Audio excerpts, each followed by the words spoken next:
ማቹ ላይ ነበር የጣለው። ማለትም የላምሮት ፍቅረኛ ከሆነው ጆን እንግዲህ ሽልማት ሊበረከትለት እንደሚገባና ልጁንም ለምንም ማቅማማት ሊሰጠው እንደሚችል ቃል በገባለት መሰረት ኪሩቤልን አግቶ እንዲያሰቃይለት በመፈለግ በጥበቃ እያሰነበተው ቢሆንም ጆን ግን እንደውም ከኪሩቤል ጋር ምስጢረኛ በመሆን ያሳለፈውንና የልጅነት ቁስሉን እያንዳንዱ ሲያካፍለው ቆይቷል።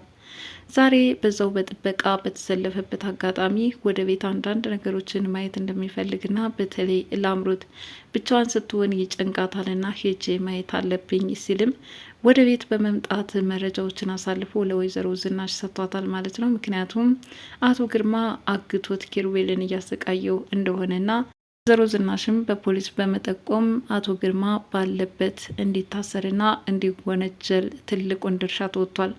ለዚህ ድርጊቱ ጆንን አለማመስገን አይቻልም። እንግዲህ ከዚህ በፊት እውነትም ከኪሩቤል ጋር ወዳጆች ከሆኑ አቶ ግርማን ለመጣል በጣም ቀላል ነው የሚሆንላቸው። ብቻ ሁለታቸው ፒስ መሆን ወዳጅነት መፍጠር ነው ባልነው መሰረት የመጀመሪያ አያያዛቸው እያስታወቅ ነበረ ወደዚህ እንደሚያመሩ።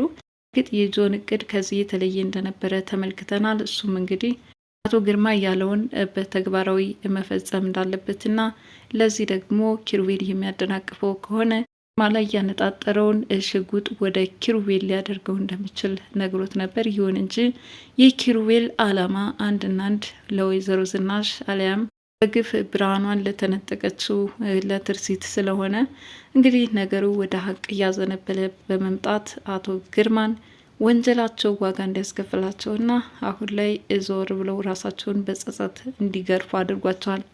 ሆኖም እንግዲህ እስር ቤት መግባታቸውን ተከትሎ ለአምሮት ክፉኛ ቃዥታለች። ምንድነው አባቴ ይሄው ለእስር ተዳርጓል፣ ከዚህ በኋላስ ምን ይበቃኛል? በዚህ ከቀጠለ አባቴ መቼም ለአእምሮ ጠባሳ ይዳረጋል፣ ከእስር ቤቱ ይጨናነቃል እያለች እያሰበችለት ነው ያለችው። ምክንያቱም ግርማ እንግዲህ ማንንም አይደፍረኝ እኔ ብዬው ማንም ጆሮውን ከፍቶ ይሰማኛል፣ ካለበለዛ የሞት አዋጅ ይታወጅበታል በማለት በማስፈራራት በመዛት ይታወቃሉ። ዛሬ ግን ያሁሉ ዛቻና ማስፈራሪያቸው እንደ ጉም ተኖ እጃቸው ለካቴና ሲዳረግ ተመልክተናል ማለት ነው። አምሮትም አማራጭ ጆንን በመማጸን አቶ ግርማ ከታሰረበት እንዲፈታ ማስደረግ ነው። እሱም እንግዲህ ጆን ያው ላምሮትን ምን ያህል እንደ ከዳት ይታወቃል። አቶ ግርማንም በቀሉን እንድትወጣበትና ኪሩቤልን ነጻ እንዲወጣ ማድረጉን ተከትሎ ነገሮች በላይ ተደራርበውና የትርሲትን አባት በመግደሉ ሌላ ክስ በመጨመር አሁን አቶ ግርማ ወንጀላቸው እየከበደ መጥቷል ማለት ነው። እዛው ከእስር ቤቱ የሚቆዩበት ሁኔታዎቹ ድርብርብ ብለዋል። ታዲያ ወይዘሮ ዝናሽ አንድ ነገር አስፈርቷቸዋል። ያው አቶ ግርማ እኔ አልደፈርም፣ እኔ ተናግሬ ማንም ጆሮውን ከፍቶ ያዳምጣል፣ ያዘዝኩትን ተፈጻሚነት ካላደረገ እርምጃ ይወሰድበታል እያሉ አምባገነን ንግግራቸው እየታወቀ ነው። ሆኖም እንግዲህ ከእስር ቤት ተፈቶ ምናልባትም በገንዘብ ተደራድሮ ወደ ቤት የሚመለስ ከሆነ ወይዘሮ ዝናሽም ሆነ ኪሩቤል በሰላም ለመኖር የሚቸገሩበት አጋጣሚ እንደሚፈጠር ከወዲሁ በስጋት እየገለጸች ነው ያለችው። ወይዘሮ ዝናሽ እውነትም ትክክል ናቸው። በእርግጥም ሕጉ ላልቶ አሊያም ደግሞ ለሙስና ገንዘብ ከፍሎ ቢወጣ ምን ያህል አስቸጋሪና ስቃይ ውስጥ እንደሚገቡ ይታወቃል። እንግዲህ በዚህ የተነሳ ነው ወይዘሮ ዝናሽ እባክህን ቢያንስ በትርሲት አባት በኩል የሆነው ቢቀርብን ይሻላል እያለች አለችው። ሩቤል ግን ይህንን አጋጣሚ ካልተጠቀሙበትና እውነትም አቶ ግርማን ቸላ ብለው አሁኑ ከታሰረበት የሚፈታ ከሆነ ያው እሳቸው ማለትም ወይዘሮ ዝናሽ የፈሩት ነገር እንደማይቀር ነው እያወሩ ያሉት።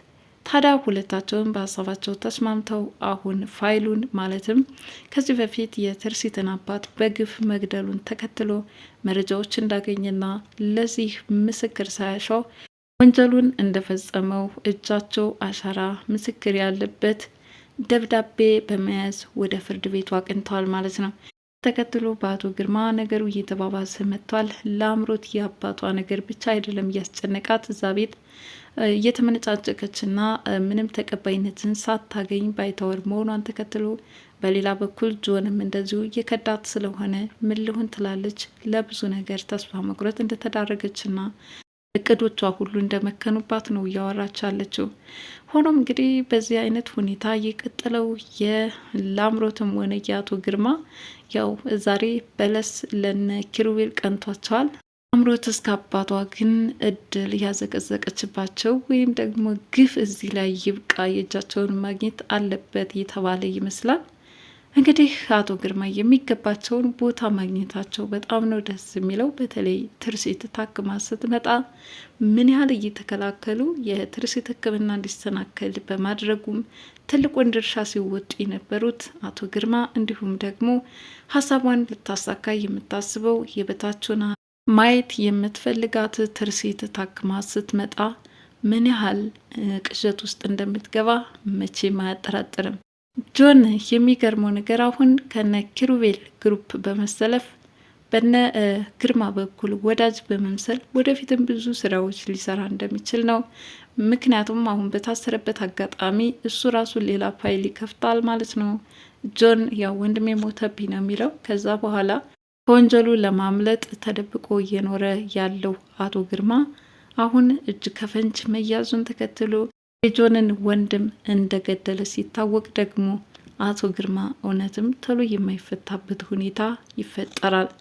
ለማንኛውም ግን እነዚህ ሰዎች በአንድ መተባበር አለባቸው። ሚስጥራቸውን በግልጽ መነጋገር አለባቸው። እንደዚህ ካደረጉና እርስ በርሳቸው መተማመን ካለ አንድ ወንጀለኛ ሰው ናል አዳጋች ላይ ሆንባቸው ይችላል ማለት ነው። ነገር ግን ጆን ልክ እንደስካሁኑ ኪሩቤልን አሊያም ደግሞ ወይዘሮ ዝናሽን ለመጉዳት በተቃራኒ አቅጣጫ ከቆመ እሱም ውጤት አያመጣም። በሌላ በኩል እነ ኪሩቤልን ቢሆን ትክክለኛውን መረጃ ለማግኘት የሚቸገሩ ይሆናሉ። ወይዘሮ ታንጉት ይችን ዓለም ልሰናበት ትንሽ ጊዜ ቀርቶኛል፣ በዶክተሩ በተነገረኝ አማካኝነት እኔ ብዙም እድሜ የለኝም ሲሉ በተናገሩት መሰረት ዛሬ እንግዲህ በጠና ታመው ሆስፒታል መግባታቸውን ተከትሎ ወይዘሮ ዝናሽ እኔ እኮ ከተዋወቅኩ አዲስ ነኝ፣ አያገባኝም፣ አይመለከተኝም አላሉም። ሆስፒታል ድረስ በድንጋጤ እየተደነባበሩ ሄደው የእሳቸውን ነፍስ ለመታደግ እያደረጉ ያሉበት ሁኔታ ነው። እውነት ወይዘሮ እታንጉት ወደ ጤንነታቸው ተመልሶ ነገሩ ተስተካክሎላቸውና የዲኤንኤ ምርመራ መጥቶላቸው ልጃቸውን ከአንዲት እህቷ ጋር አስተዋውቃ ሁሉ ነገር እንደፈቀደው ቢሆን ደስ ይል ነበር። ለማንኛውም እንግዲህ በዛሬው እንደማይናገሩና በከፍተኛ ህመም ስቃይ ውስጥ እንዳሉ ነው እንግዲህ ዶክተሮች እየተናገሩ ያሉት። የእናቷ ህመም ከአእምሮ በላይ የሆነባት መክሊትም ራሷም ስታወድቃለች። በዚህን ሰዓት እንግዲህ ሁለቱንም ወደ ቤት ይዘው የሚመለሱ ይሆናል። በዚህ አጋጣሚ አቶ ግርማ እስር ቤት መሆናቸው በጣም ጥሩ ነገር ነው ብዬ አስባለሁ። አቶ ግርማ ቤት ቢሆኑ ኖሮ ወይዘሮ ታንጉትንም ሆነ መክሊትን ይዘው ለመመለስ ይቸገራሉ። በአሁኑ ሰዓት ግን ወይዘሮ ዝናሽ ከነ መክሊት ጎን ለመሆን ምቹ አጋጣሚ እየተፈጠረ ይመስላል። ለማንኛውም ወይዘሮ ዝናሽ እንግዲህ በዚህ በኩል ውስብስብ ጉዳይ ነው የገጠማቸው። በአንድ በኩል የፍርድ ቤቱን ፋይል የአቶ ግርማን ይዘዋል። በሌላ በኩል ወይዘሮ ታንጉትን አሳክሞ የማዳኑ ኃላፊነት ወድቆባቸዋል ማለት ነው።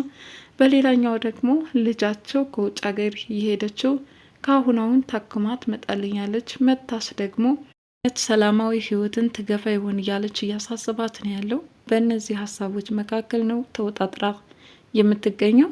ወይዘሮ ዝናሽ የሆነላቸው ነገር በጣም ደስ ይላል። እንግዲህ በዛሬው ክፍል አቶ ግርማ ካሰቡት ሳይደርሱ ይኸው እጃቸው ለካቴና መዳረጉ፣ ኪሩቤል ደግሞ ሞት የታወጀበት ሲሆን አሁን ወደ ቤት ተመልሶ አቶ ግርማን እንደማይለቀውና ጥግ ድረስ ሊከራከረው ፍትህን ፍለጋ ደከመኝ ሰለቸኝ ሳይል ሊጓዝ እንደሚችል ነው ለወይዘሮ ዝናሽ ቃል ይገባላቸው። እንግዲህ በዚህ መልኩ የቀጠለው ትርሲት ድራማ አሁንስ ምን አዲስ ነገር ይዞልን ሊመጣ ይሆን? አሁንስ ስለ እውነት ዛሬ ያው ወንጀለኛ የእጁን ማግኘት አለበት ብዬ አስባለሁ። እናም አቶ ግርማ የእጃቸውን ስላገኙ በጣም ነው ደስ የሚለው። ለአምሮትም እንደዚሁ ብቻዋን እየተንቀዠቀዠች ነው ያለችው። ዶክሜንቱን ሌላ ነገር ምናምን ማውራቱ ቀርቶ አሁን አባቴ ከታሰረበት ይፈታ ነው የእሷ ጥያቄ። እንግዲህ ከጥጋብ ጥያቄ አልፎ አሁን የመኖርና የህይወት ሆኗል። ቀጥሎ አሁን ለአምሮት ወንጀሏ ቢጋለጥ ኑሮ እውነትም ከአባቷ ጋር ተጨምራ ቅጣቷን የምታሳልፍ ይሆናል። ይህ ደግሞ የጊዜ ጉዳይ እንጂ የሚቀር አይመስለኝም። ለማንኛውም ለዛሬው እንግዲህ ትርሲት ድራማ ያቀረብኩላችሁን ይመስል ነበር። መልካም ጊዜ። ባይ ባይ።